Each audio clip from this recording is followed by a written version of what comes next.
The darkness of space rippled like water disturbed by a stone. Then, one by one, massive ships tore through the fabric of reality itself. They emerged from hyperspace in perfect formation, their hulls gleaming with the cold light of distant stars. The Imperial fleet had arrived at the edge of the Sol system, and they had come for one purpose only: conquest. High Commander stood at the center of his bridge, his tall gray body wrapped in ceremonial armor that had been passed down through 17 generations of warriors. His 4 eyes, each one capable of seeing in different spectrums of light, focused on the small blue planet that hung in the distance like a fragile jewel. Earth. The humans called it Earth. He had read the intelligence reports. He had studied the probe data that his scouts had gathered over the past decade. The humans were a young species, barely capable of sending primitive rockets beyond their own atmosphere. They had nuclear weapons, yes, but those were nothing compared to the firepower of a single cruiser. They had no shields, no faster-than-light travel, no understanding of quantum mechanics beyond basic theory. They were, in every measurable way, completely helpless. "Status report," commanded, his voice deep and resonant. It carried across the bridge where dozens of officers worked at their stations, monitoring systems and coordinating the massive fleet. Sub-Commander approached, her scales shimmering with the blue tint that indicated respect in culture. "All 847 vessels have completed transition successfully, High Commander. The fleet is at full combat readiness. Weapons are charged and shields are operating at optimal capacity." Allowed himself a small smile, revealing rows of sharp teeth. "Excellent, and what of the humans? Have they detected our presence?" "Their primitive sensor arrays have certainly noticed something," replied, a hint of amusement in her voice. "We are detecting increased communications traffic on their planet. Their governments are likely in a state of panic." As they should be. Turned to face the main, where Earth grew slowly larger as the fleet advanced. In 3,000 years, the Empire has conquered 847 worlds. We have crushed civilizations that span entire star systems. We have defeated species that had been traveling among the stars for before we even discovered fire. He paused, letting his words sink in for the younger officers who had never witnessed a full planetary invasion. "The humans are clever, I will grant them that. They have built impressive things with their limited understanding of the universe. But cleverness is not enough. Determination is not enough. Hope is not enough." The fleet continued its advance, each ship moving with the precision of a machine that had been perfected over centuries of warfare. Destroyers flanked the larger cruisers, while carriers held back, ready to deploy thousands of smaller fighters at a moment's notice. At the center of this armada, the flagship Eternal Dominion led the way, its massive frame casting a shadow that could cover entire cities. In the tactical center of the ship, Strategic Coordinator was reviewing the invasion plan for the 100th time. He was old his scales faded to a dull gray, but his mind was still sharp. He had planned the conquest of 37 worlds in his career, and Earth would be his 38th. "We will begin with a demonstration of force," he explained to the junior officers gathered around him. 3 of their major cities will be destroyed in the opening strike. This will show them that resistance is futile. Then we will broadcast our demands: complete surrender, immediate disarmament, and acceptance of imperial rule. A young officer raised her hand. "What if they refuse?" Chuckled. "They always refuse at first. It is in the nature of intelligent species to believe they are special, that they are different from all the others who came before. The humans will be no different. They will rally their forces, make speeches about freedom and courage, and send their primitive weapons against us." He pulled up a display showing Earth's military capabilities. "They have aircraft that cannot break orbit. They have missiles that travel slower than our point defense systems can track. They have soldiers who die if exposed to hard vacuum for more than a few minutes. In every way that matters, they are utterly outmatched." "And after they resist?" the young officer asked. After they resist and fail, they will surrender. They always do. The only question is how many of them will die before they accept the inevitable. Dismissed the display with a wave of his hand. The Empire estimates that this conquest will take approximately 3 standard cycles. I believe we can do it in 2. Back on the main bridge, High Commander was receiving reports from across the fleet. Everything was proceeding according to plan. The humans had detected them, as expected. Communications intercepts showed that world leaders were being awakened, military forces were being mobilized, and populations were beginning to panic. It was all so predictable. High Commander, a communications officer called out. We are detecting a transmission from the human planet. It appears to be directed at us. Raised one-eye ridge in surprise. They wish to communicate, put it through. The screen flickered, and then a human face appeared. It was a female, her hair dark and her eyes brown. She wore what appeared to be a military uniform, decorated with symbols of rank that did not recognize. Attention, unidentified vessels, the human said, her voice steady despite the circumstances. This is Admiral Vance of the United Earth Defense Force. You have entered sovereign human space without authorization. You are ordered to halt your advance and identify yourselves immediately. Stared at the screen for a moment, then burst out laughing. The sound echoed across the bridge and other officers joined in. United Earth Defense Force. The humans did not even have a unified government, let alone a unified defense force. This was clearly a bluff, a desperate attempt to appear stronger than they were. Shall I respond, High Commander? The communications officer asked. No, said, still chuckling. Let them wait, let them wonder, let their fear grow with each passing moment of silence. When we are ready, we will respond with actions, not words. He turned away from the screen, dismissing the human admiral from his thoughts. She was irrelevant. Her entire species was irrelevant. In a few short hours, the flag would fly over their burning cities, and humanity would take its place among the countless conquered peoples of the Empire. The fleet continued its advance toward Earth, 847 warships moving in perfect formation through the cold void of space. Their weapons were charged, their shields were raised, and their crews were eager for the easy victory that awaited them. They had no idea what was waiting for them in return. The alarms had been ringing for exactly 17 minutes when President Laura stepped into the Situation Room beneath the White House. She was still wearing her nightgown under a hastily thrown jacket, her hair uncombed and her eyes heavy with interrupted sleep. But her mind was sharp, sharper than it had ever been, because she had been waiting for this moment her entire life. The room was filled with people in various states of dress and panic. Generals shouted into phones. Aides rushed back and forth with tablets displaying increasingly alarming data. And on the main screen, a real-time satellite feed showed hundreds of unknown objects approaching Earth at speeds that should have been impossible. Status report, said, her voice cutting through the chaos like a knife. General Cole, a tall man with graying temples and the calm demeanor of someone who had seen combat in 4 different wars, stepped forward. Madam President, we have confirmed 847 distinct vessels of unknown origin. They emerged from some kind of spatial distortion approximately 40 minutes ago, just beyond the orbit of Mars.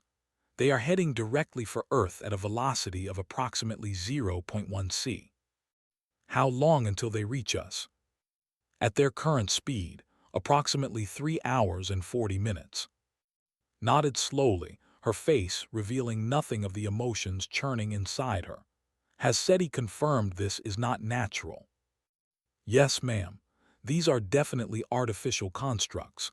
The energy signatures alone are off every chart we have. Around the room, people continued to panic. Some were praying, others were crying. A few were trying to reach family members on their phones. They all believed they were witnessing the end of human civilization. They did not know what President knew. Clear the room, she said quietly. General Cole blinked, Madam President. Everyone out. Now, I need this room cleared except for General Cole, Secretary and Director. The room emptied quickly, confused faces looking back as they filed through the doors. When only the four of them remained, walked to a panel on the wall that looked exactly like every other panel. She pressed her palm against it, and a soft blue light scanned her hand. Prometheus authorization confirmed, a synthetic voice announced. Welcome, President. The wall slid open, revealing a hidden elevator. Stepped inside, followed by the three others, all of whom wore expressions of shock. Madam President, Secretary of Defense said, his voice trembling slightly. What is this? This is the reason why I was not panicking in that room. This is the reason why humanity is not as helpless as everyone believes. The elevator descended rapidly, far deeper than any bunker had ever known existed. When it finally stopped and the doors opened, they stepped into a massive underground chamber that seemed to stretch for miles in every direction. And filling that chamber were ships. Not the primitive rockets and satellites that humanity showed to the world. These were sleek, elegant vessels that hummed with power. Their hulls were made of materials that seemed to shift and change color as you watched them. Their engines glowed with a soft blue light that spoke of technologies far beyond anything publicly known. My God, General Cole whispered, how long has this been here? Director of National Intelligence Susan stepped forward. She was a small woman with sharp features and even sharper eyes, and unlike the others, she did not seem surprised by what she was seeing. The Prometheus project was initiated in 1947, following the recovery of extraterrestrial technology in New Mexico. The Roswell incident was real, General. Everything the conspiracy theorists believed was true, and more. For nearly 80 years, continued, walking along a catwalk that overlooked the hidden fleet, the greatest minds in human history have been working in secret to understand and improve upon alien technology. We knew even then that we were not alone in the universe. We knew that someday someone would come for us. She stopped in front of a large window that looked out over a command center where hundreds of people were working at advanced consoles. We decided that when that day came, humanity would not be caught unprepared. Was still struggling to process what he was seeing. But the expense, the resources, the people involved, how could something this massive be kept secret? With great difficulty, admitted. The Prometheus project has operated under more than 300 different cover names over the decades. Its budget has been hidden in defense contracts, black projects, and international agreements that only a handful of people in each generation have ever known about. Presidents are briefed on their first day in office. Before that, not even the most powerful people in government know the truth. General Cole had moved to one of the windows, staring down at a ship that dwarfed anything in the conventional military. How many vessels? 312 combat-capable ships, replied, plus support craft, repair vessels, and orbital defense platforms. We have bases on the Moon, Mars, and hidden throughout the asteroid belt. We have weapons that make our nuclear arsenal look like fireworks. She turned to face the three of them directly.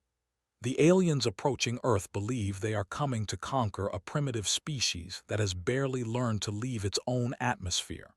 They have no idea that we have been watching them for decades, studying their technology, improving upon their designs. Improving, asked. Humanity has a gift. We take things and make them better. The species that crashed at Roswell had been traveling among the stars for 10,000 years, and in 80 years we surpassed them. We always do. It is who we are. An alarm sounded throughout the facility, and screens everywhere lit up with tactical displays. The fleet has entered inter-system space, a voice announced over the intercom. All Prometheus forces are moving to launch positions. Walked to the Central Command console, where Admiral Vance was already coordinating the response. The Admiral looked up as the President approached, and there was no fear in her eyes, only determination. Admiral, what is our status? All forces are at full readiness, Madam President. The enemy is approaching exactly as our analysts predicted. They have made no attempt at evasive maneuvers or tactical positioning. They believe this will be an easy conquest. Nodded slowly. Then let us show them how wrong they are. You have full authorization to engage. Protect Earth, Admiral. Protect humanity. Admiral Vance saluted. With pleasure, Madam President. As orders began flowing out to the hidden fleet, as ships that had waited decades for this moment finally prepared to reveal themselves, President Laura allowed herself a small smile. The Empire had conquered 847 worlds. They had never lost a single invasion. That record was about to be broken. Deep beneath the Nevada desert, in a facility that did not appear on any map, Captain Daniel Wright was already running toward his ship when the alarms began to sound. He had been eating breakfast in the mess hall when his neural implant had sent him a single word directly into his mind: Prometheus. The word he had been trained for, the word he had been waiting for, the word that meant everything was about to change. Around him, other pilots were doing the same, abandoning their meals and conversations to sprint toward the massive hangar that housed their vessels. These were not ordinary pilots. They had been selected from the best of the best, then enhanced with technology that blurred the line between human and machine. Neural interfaces allowed them to control their ships with thought alone. Genetic modifications had improved their reflexes to inhuman levels. Cybernetic implants let them see in spectrums of light that normal eyes could never perceive. They were humanity's secret weapon, and they were finally going to war. Daniel reached his ship, a sleek fighter that the engineers had simply called the Talon. It was beautiful in a deadly way, all sharp angles and smooth curves, its hull made of a material that could absorb radar and reconfigure itself to heal from damage. He placed his hand on the access panel, and the cockpit opened to receive him like a welcoming embrace. The moment he settled into the pilot's seat, the neural link activated. Suddenly, he was not just sitting in a ship. He was the ship. He could feel the hum of the engines as if they were his own heartbeat. He could sense the weapons systems like extensions of his own hands. He could see in every direction at once through the distributed sensor array that covered the hull. All Talon pilots, this is Control, a voice spoke directly into his mind. Launch sequence initiated. Proceed to staging area Alpha 7. Daniel thought the command to lift off, and the ship responded instantly. The hangar doors above him opened to reveal a vertical shaft that led up to the surface. He rose through it smoothly, emerging from what appeared to be an abandoned mining facility in the middle of the desert. But he was not alone. All around him, other Talons were rising from hidden hangars. And beyond them, larger ships were emerging from mountains, from lakes, from underground bunkers that had been built to look like ordinary military bases. The sky filled with vessels that the world had never seen, hundreds of them, each one a product of 8 decades of secret development. This is Admiral Vance aboard the carrier Liberty. A new voice joined the communication network. All Prometheus forces form up on your assigned positions. We have approximately 2 hours before the enemy fleet enters optimal engagement range. Use this time to run final system checks and coordinate with your squadron leaders. Daniel fell into formation with his squadron, 16 Talon fighters arranged in a precise diamond pattern. Their squadron leader, Commander Rachel, appeared on his internal display, her face calm despite the magnitude of what they were about to do. "Listen up, people," she said. "We have trained for this moment our entire careers. We have run simulations, studied alien tactics, and pushed ourselves beyond every limit we thought we had. Now it is time to see if all of that preparation was worth it." "Do we know anything about the enemy capabilities?" one of the younger pilots asked. "Intelligence suggests they are using standard technology. Energy shields, plasma weapons, faster than light travel. Nothing we have not seen before in the recovered artifacts. The difference is that we have taken their technology and improved it. Our shields are stronger. Our weapons are more powerful. Our ships are faster and more maneuverable. She paused, and when she spoke again, her voice was softer. But do not underestimate them. They have conquered hundreds of worlds. They have experience that we lack. This is not going to be easy, and not all of us are going to come home. Remember your training, trust your instincts, and watch out for your... As the Earth fleet assembled, similar scenes were playing out across the solar system. On the Moon, massive defense platforms rose from craters that had hidden them for decades. In orbit around Mars, a squadron of heavy cruisers powered up their engines and began accelerating toward the inner system. Among the asteroids, hidden bases revealed themselves, launching swarms of automated drones and piloted gunships. Humanity had been preparing for this moment for almost 80 years. They had built an arsenal in secret, trained warriors in hidden facilities, and developed technologies that should have been impossible. All of it had been done quietly, patiently, while the rest of the world believed that Earth was alone and defenseless. Now, all of that preparation was about to be tested. At the heart of the human fleet, the carrier Liberty hung in space like a floating fortress. Admiral Vance stood on the bridge, watching the tactical displays that showed both human and alien forces converging toward each other. "Admiral," her tactical officer reported, "the fleet has not altered course or formation. They are proceeding directly toward Earth with no apparent concern for our forces." "They do not consider us a threat," Vance replied.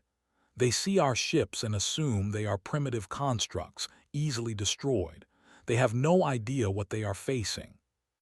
Should we attempt communication, try to warn them off?" Vance considered the question for a moment, then shook her head.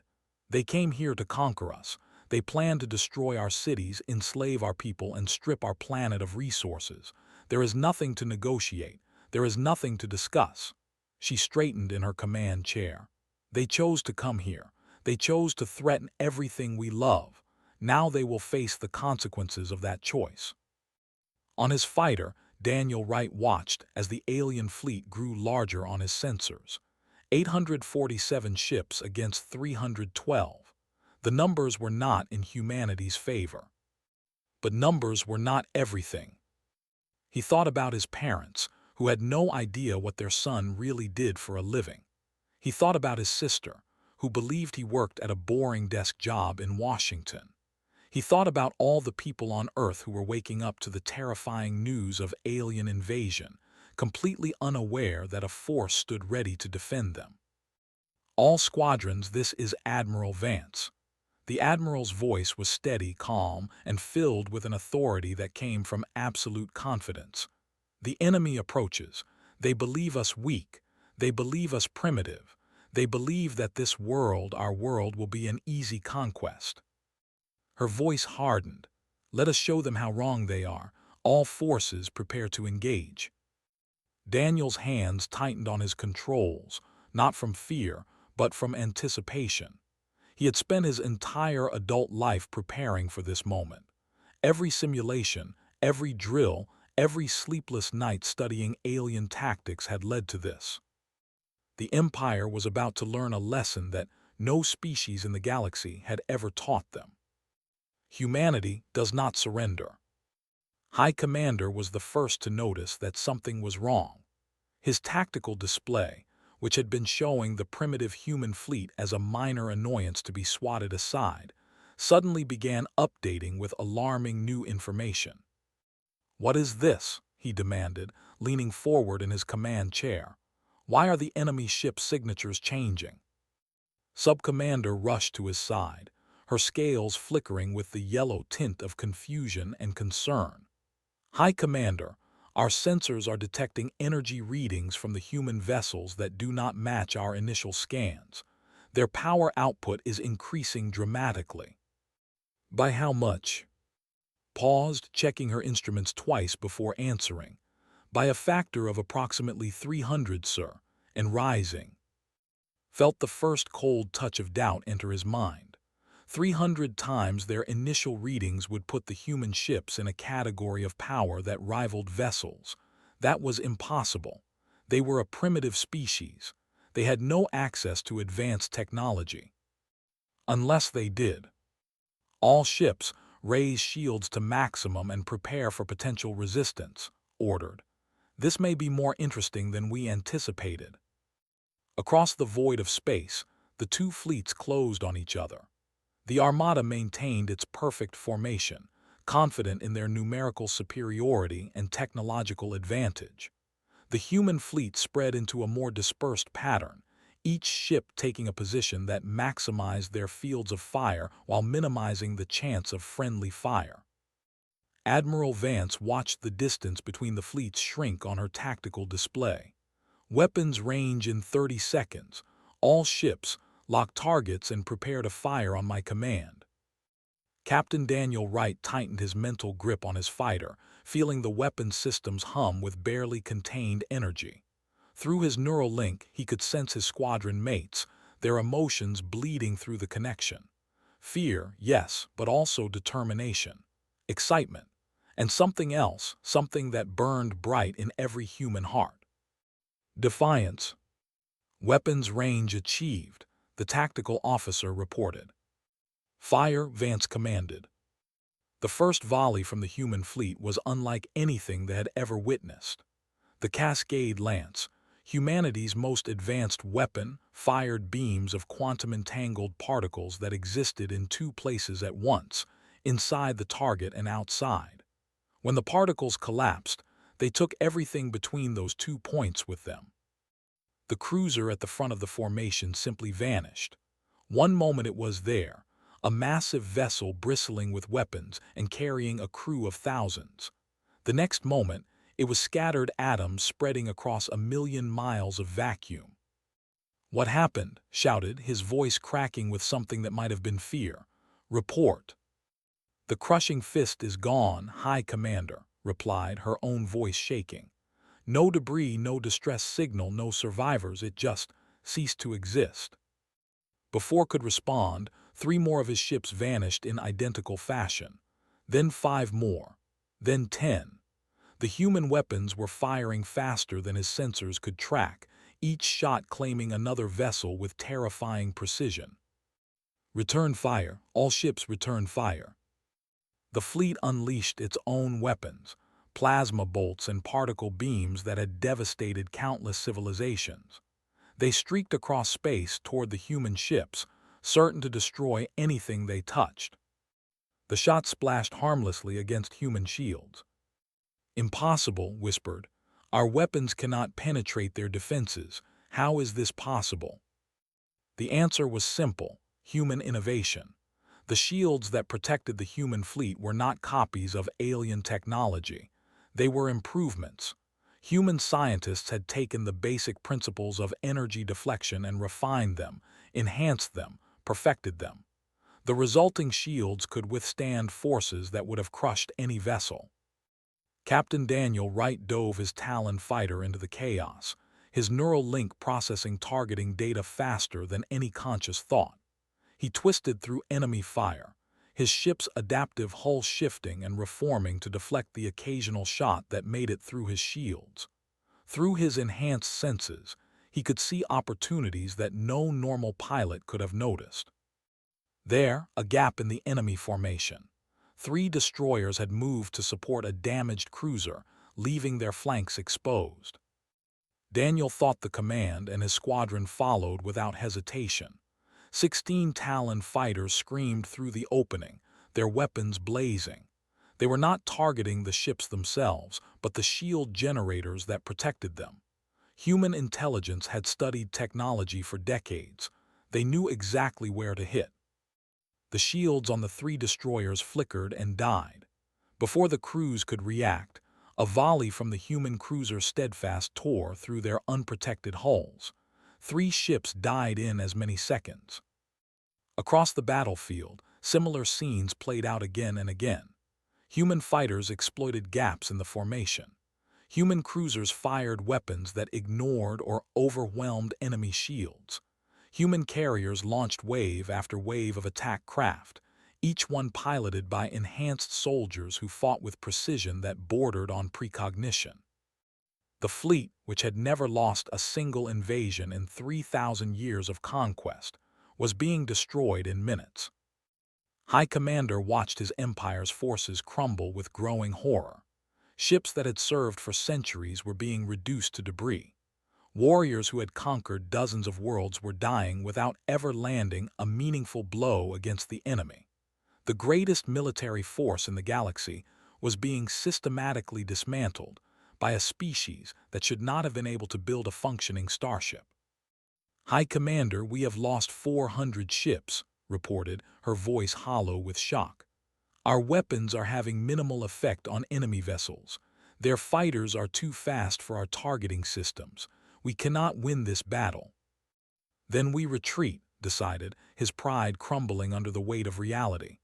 "All ships, execute emergency withdrawal. Jump to hyperspace immediately." But the humans had anticipated this.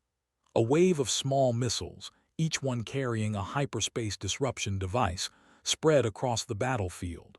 When the ships tried to activate their faster-than-light drives, they found nothing but static and error messages. They were trapped. Admiral Vance watched the enemy fleet's desperate attempts to escape and felt no satisfaction, only grim determination. "Continue the assault. Leave only the command ship intact. I want someone left to deliver a message." The battle lasted 47 minutes from the first shot to the last. When it was over, 846 warships had been reduced to expanding clouds of debris. Only the Eternal Dominion remained, its engines destroyed, its weapons offline, its shields completely depleted. On the bridge of the crippled flagship, High Commander stood alone among the bodies of his fallen crew. His armor was scorched, his scales were cracked, and his 4 eyes stared at nothing, seeing only the ghosts of his destroyed fleet. He had conquered 30 worlds. He had never known defeat. Until today.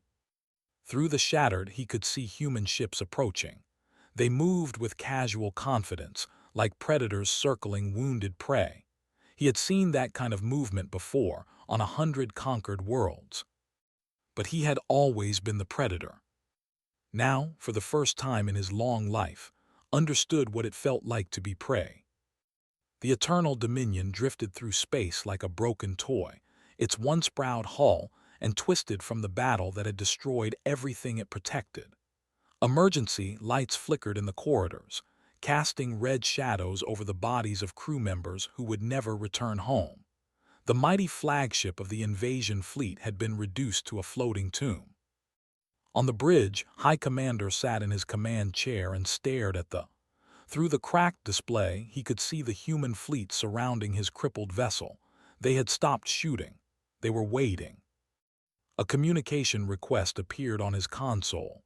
Stared at it for a long moment, his 4 eyes reflecting the blinking light.